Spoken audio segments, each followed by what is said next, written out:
Bien-aimé, shalom. Zamba pambola yo, ozuli bakoko mabisol suna tongo tongo yo, nandaku na yo, na musala esikozali. Nangina biso ete nzambe nde aloni yo na mois d'octobre. Nzamba aloni yo po dominer. Oyebi mutu azana nzambe bien-aimé, mutu wana azalaka molongi. Quel que soit makamba ko imposer ye, mutu wana aza molongi. C'est-à-dire, misala na nzambe ezomonisama na vie na ye. Yango thème tomé na début à mois d'octobre to intitulé yango la vérité triomphe toujours. Bien-aimé yo kana ebisa yo. Makomi na nzambe lobi ete yo etant que moi na nzambe bakoyi ko bundisa yo mais vérité zali ke bakolongo te. Oyebi malgré bitumbo bakoyi ko imposer yo. Tant que tu es dans la présence de Dieu, okozala toujours molongi. Yango to mona Shadrach, Meshach, Abednego. Bien-aimé babundisi bango. C'est vrai que na réalité zaki babundisa ki bango. Mais vérité zalaki bazalaki balongi. Parce que tant que baboua ki bango na fournaise ardente, il y avait la quatrième personne. Bien-aimé, Dieu est lumière, à lui, il n'y a pas les ténèbres. Zambe Nabi sur la Bible dit, le Seigneur est la vérité. Yé loko la vérité, bien-aimé. Mouli les alakate na kat naï. Tango azo tambola na yo, azo tambola dans la vérité. Vérité en Zambe na vie na yo, ezali bakobundisa yo, mais bakolonga yo ti. Malgré mi pepe me bako na vie na yo. Tant que vérité na Zambe za kat na. Bien-aimé, mouto tambola na vérité balinga keki. Au monde yeso na mokil, et tant que vérité. Les gens ne l'ont pas supporté. Batu babundisiye. Mais malgré babundisa qui est, azalaki molog. Yo pe na tongo, bien aimé. Osa molog. Parce que ma commune a melobi était. À tous ceux qui l'ont réussi, il les a donné le pouvoir de devenir enfants de. C'est-à-dire, il y a kokoma balog. Yango nazo bonde la yo bazo bundisio zala kinya. Et longa na nzambe se longo na yo. Parce que mon longi ya kalaza ya kotele. Oh bien aimé, Zambo azotambola na yo, ye to benga ka molongi, alala kate animba kate. Bato bundisio bato lala, mais Zambo azolala te azonimbati. Nazo peso verset biblique liboso. Nazo peso verset biblique liboso. Na mukana na 1 Jean. Écoutez ce que la Bible dit. Bien aimé, notre Dieu est merveilleux. Notre Dieu est merveilleux. La vérité triomphe toujours. Mais bayibi loko, yeba ete vérité au raison de la yo. Et le quoi de kozongela yo. 1 Jean chapitre 5. 1 Jean chapitre 5. Le verset 3 à 4, nous lisons au nom de Jésus. Car l'amour de Dieu consiste à garder ses commandements. Et ces commandements ne sont pas pénibles. Parce que tout ce qui est né de Dieu triomphe du monde. Alléluia. Et la victoire qui triomphe du monde, c'est notre foi. Qui est celui qui a triomphé du monde, sinon celui qui croit que Jésus-Christ est le Fils de Dieu. Amen. Oazon dit, mais la kolo Yesu, Kazali moine na Nzambe na bomo, bien aimé, victoire na Nzambe zo tambola na ye. Yo botama na Nzambe. Oyebi Nzambe azui acho na famille. Acho depo misala famille et dominer yo. Yango to la lobi ete, créons l'homme à notre image, à notre ressemblance. La vérité est que tu es créé par Dieu. Nzambe nda acho na famille. Mais acho na famille bien aimé, pour ma cérémonie moulile kangayoti. Acho na famille bien aimé, pour mou pepe mabe simba yote, mais pour yo lok. C'est-à-dire même à laquelle la famille m'a bien aimé, yo kozala moloki. Même à baby sa famille, loko la yon di la yesu. Loko la nkolo, pe mo bix na yo, bien aimé, tu vas triompher. Tu vas triompher. Quel que soit ma loi bachi. L'amour de Dieu consiste à garder ses commandements. Moi, dans l'ensemble, bâti dans maloba nzambe. Yango Israël comme le bien que la parole de Dieu habite abondamment en vous.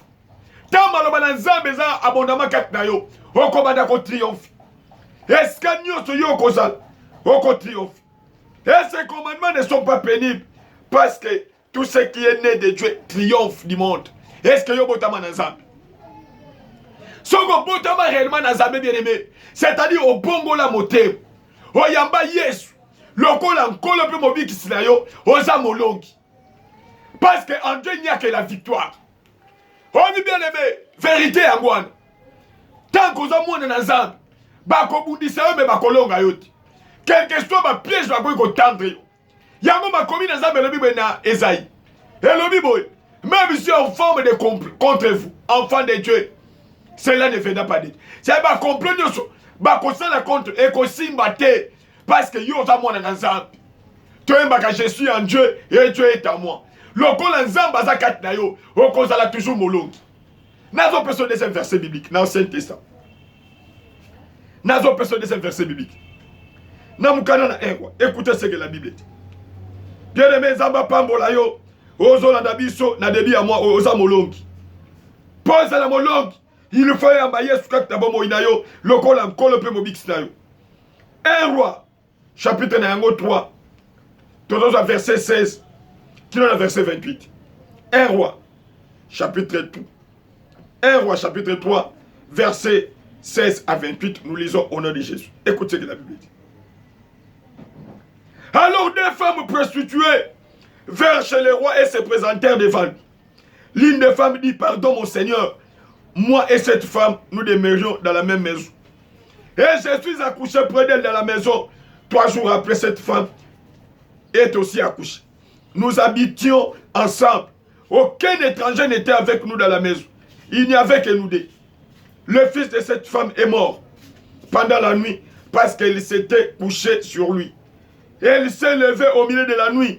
Elle a pris mon fils à mes côtés tandis que ta servante dormait. Et elle l'a couché dans son sein. Et son fils qui était mort, elle l'a couché dans mon sein. Le matin, je me suis levé pour allaiter mon fils. Et voici, il était mort. Je l'ai regardé attentivement le matin. Et voici, ce n'était pas mon fils que j'avais enfanté. L'autre femme dit, au contraire, c'est mon fils qui est vivant. Et c'est ton fils qui est mort. Mais la première répliqua, nullement, c'est ton fils qui est mort. Et c'est mon fils qui est vivant. C'est ainsi qu'elle parlait devant le roi. Bien aimé na sukiwa. Tozomo na basi mi bale andumba, bazowe la moine. Balobi bango mi bale baboti. Mais mon kwa la li mwana na ye mwana kufi. Ake ko changer mwana muninga. Yo kana ebisa yo. Pete yo pe ba changer ovi. La vérité nzambe na bomoy. O to benga ka le juge. Akozongi sela ya. To benga ka les restaurateurs de la brèche. Yoka, oya yo eza yo. La Bible dit ce qui est écrit est écrit. Même si ma piège va changer yo. Balongo lui est si bien aimé. Tant que si kawa eza yo, okozongi la yango. Parce que nzamba c'est la le juge. Oh bien aimé nzamba to salela. Ala la kate animba kate. Pendant que bato sala ba comp.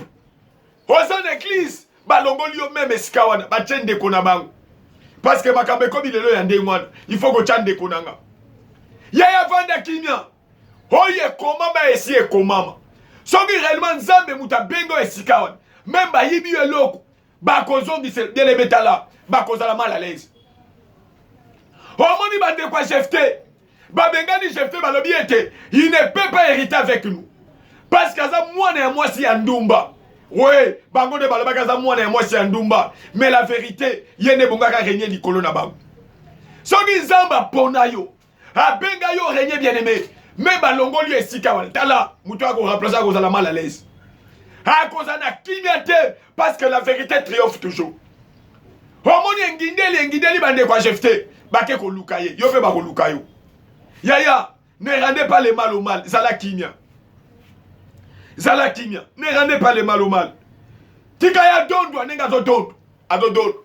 Peta botoli o mobile. Akangio mwana nyongo, akangio mwana nanko, paza na mbongo. Abina zuye mwana nanko, yaya tikaye. Nzambe na lol. Hazala kale shish. Balobi basomi bale bakomi ko swan. O alobi o mwana nango abi mwana nanga. Eloko ane troublé Salomo. Et troublé Salomo. Salomo alobi to zwambeli to kata mwana azana bomoy. Toka bola bangonda mais kolo mwana balobi ete kolo mwana ayoki mabe alléluia tala eloko ya yo yaya eza ya yo eloko na yo eza ya yo. Le roi dit, l'une dit c'est mon fils qui est vivant et c'est ton fils qui est mort, et l'autre dit nullement c'est ton fils qui est mort et c'est mon fils qui est vivant. Puis il ajouta, apportez-moi une épée. On apporta une épée devant le roi et le roi dit, coupez en deux l'enfant qui vit et donnez-en la moitié à l'une et à la moitié à l'autre. Alors la femme dont le fils était vivant sentit ses entrailles se mouvant pour son fils. Et elle dit au roi, ah mon Seigneur, donnez-lui l'enfant qui vit et ne le faites point mourir. Mais l'autre dit, il ne sera ni à moi ni à toi, coupez-les. Mouyibi. Au monde l'eau que j'ai été, alors bite, et panyanya, kala, ce que l'eau qu'on est yaya, au kolingate bébé. Okolingate panzana. balobi mwonso ezali kolo mwana te alobi te boboma kaka mwana wana ye azwa ndamu ngana azwa ndamu me kolo mwana balobi ayoki mabe kati na ye alobi mwana na nga te bopesa ye tala akoumela na mobali na yo te ayibi akoumela na ye te omoni bandeko ya Jefte ntango eyindaki balobi te tokende luka Jefte tokende luka Jefte David azalaki na kati ya zambe me fale kaka David nde aya yokana ye biso ozala kimia la vérité triomphe toujours lelo te lobi te bakodécouvre vérité ke makambo wana eza bongo te alleluya omoni nzambe azalaka vérité bien aimé nzambe azalaka vérité. Alors la femme dont le fils était vivant sentit ses entrailles s'émouvoir pour son fils et elle dit au roi, ah mon Seigneur, donnez-lui l'enfant qui vit et ne le faites pas mourir. Mais l'autre dit, il ne sera ni à moi ni à toi, coupe-le. Oui. Et que ça l'a été à yote même kolo na ngwazali. Et le roi prenait la parole dit, donnez à la première l'enfant qui vit et ne le faites pas mourir. C'est elle qui est sa mère. Alléluia. Omoni bazui kolo mwana bazoki selie mwana. Yo pe nazo tia kolo na tongo. Et loko bayiba yo bakozongi sela. Mutu wana kozala mal à l'aise. Akovanda kimia te. Akozwa kimia kasoka zongi sela loko yango. La vérité triomphe toujours. Oza la famille babengani yo. Loko babengani ki Jefte. Zala kimia. Ba ekonginda bakozongi sela yo. Omoni bande kwa Jefte ba epa Jefte. Balobi no zaka ndeko na biso. Oh bubenga na kingati. Omoni nginde libino. Nginde libino makabe komeli bango kilo. Moto abotolo biloko, abotolo lopango. Yaya, eko komele ki akola la pongiti. Akomanda kolota yo, bandolota yo jusqu'à ce que bien aimé akoya ko pesa. Akoya ko zongi. Babotolo église yaya fanda kinya. Oye comment monsieur comment? Oye bi kolelo kwa zalaka kolelo. Na bi kozola nanga babotolo église. Ozo kama pe le bi papa que tu fais makamo ndenge ni. Non, Dieu t'aime. Alors nous allons kinya. Oh bien ça y 30 15 le bien était. C'est dans la tranquillité et la paix que Dieu votre repos. Zala kimia. La vérité triomphe toujours. Zala kimia. Akozongi c'est là, akozongi c'est là. Balobi était ba pesi kolo mwana mwana. Ba pesi moi parce que ndaki kolo mwana. Yo po fandi ozolandanga, ozana mobali ya batu. Ozana mobali ya batu nengo fandi ozolandanga. Ozomona te kozama ozobanga banga. Parce que aza mobali na yoti. Aza mobali na yoti aza mobali ya batu. Aza mobali ya batu. Okomi ko ba likambuke omoni moi sino wana salinga mabi. Obi bien aimé. Daza na dossier mo nazo traite. Moi si moga botoni mobali ya batu. Aki azo sepela ki azo sepela. E komi likambuke na lotaki moi sino. Moi sino akotelinga ndako. Akotinda kwa nganga te mobali ya batu zongisa. Zongisa. Na pe prophète ozo yambaye olobe eza bongo te ba peso kaniaka bongo la motema yaya. La vérité triomphe toujours, la vérité triomphe toujours. Lelo même nous hommes de Dieu to komi comme malukuta oyebi ke makambo eza bongo ti mais lokolo zo ki kaniaka télévision total eza yem dasomba ozo batela oyebi bien aimé place na bongo la motema on avait un dossier. Maman moko abotola mobali ya batu. Mais il y a des salariés financiers dans la église. Chaque fin du mois, à ce côté pas pasteur. Basak à l'os. Basak à semoule. N'a enveloppe. Même au Colombo Zambo et au monde de la Katani Bakati. Oh, mais maman, on a son même combo. Yamono a beau taper ses pasteurs. Abomi pasteur Misu. Abomi pasteur Misu. Abomi Ginza me Misute. Yo penengo fa de son lananga. Peut-être au pasteur Miss, au moment où Miss te. Zamba mon à la place de mon arrêt. Yango Bibelami pendant que nous dormons. Dieu peut pas. Il ne sommeille ni ne dort. Mon colombo va béni pasteur mon à côté. Yaya, pasteur on a poupouli bat une église. Alors bi yoto la dango fadi o kanga mobali ya batu bongo la moté. Zamba sana yote même au pesimbo en église. Zamba zo monat. Yaya makambo indi. Après culte, mobali payaki. Maman a béni pasteur le Canada. Il y a un pasteur à Kenanda. Il y a des bouteilles qui sont dans le bitango donc les moussala nzam. Kozanga moi 5 francs na poche. parce que ko pesa message yindi ba pimelo au transport. Papa wana komi kuna yaya bazu ba enveloppe mi balé ba pesier. Papa oya yo oya mama tcha na poche. Wana kuna ezo sala bazo lam. Ba meli ba lié après maman zo tuna. Est-ce que pasteur on a outé panza? Yaya outé panza. Pasteur on a outé ki na nzambe. Oh bien aimé makola pasteur comme kilo. Ba pesanga déjà mon andoi. Ba enveloppe yango na poche. Est-ce que na okena enveloppe to na boutique? Tellement que mon livre mon sang dans la malamu ayeko suga pasteur. Pasteur yebse maman, papa. Bolimbisanga. Je vous ai induit en erreur. Makambo papo ate ezanzambi. Ezanzambi. Bozo vive na malamu te. Yaya baboto la papa wana ba enveloppe ba bengana lokola mbwa. Mais papa wana zo malobi. Bobengani nga problème ezate mais bobengani nzambe te. Nzambo na salela azawan. Soki bo changer te, boko mona bolamu te. Na yebite soki balongola pe combat pasteur, on s'en fout.